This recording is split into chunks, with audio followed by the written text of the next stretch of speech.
Ok, tôi sẽ ra cái cổng kia nha.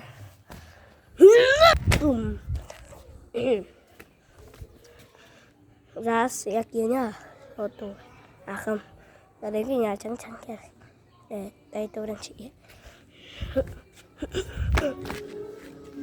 Rồi, lại đến cái chỗ cửa nhà tôi kia nha.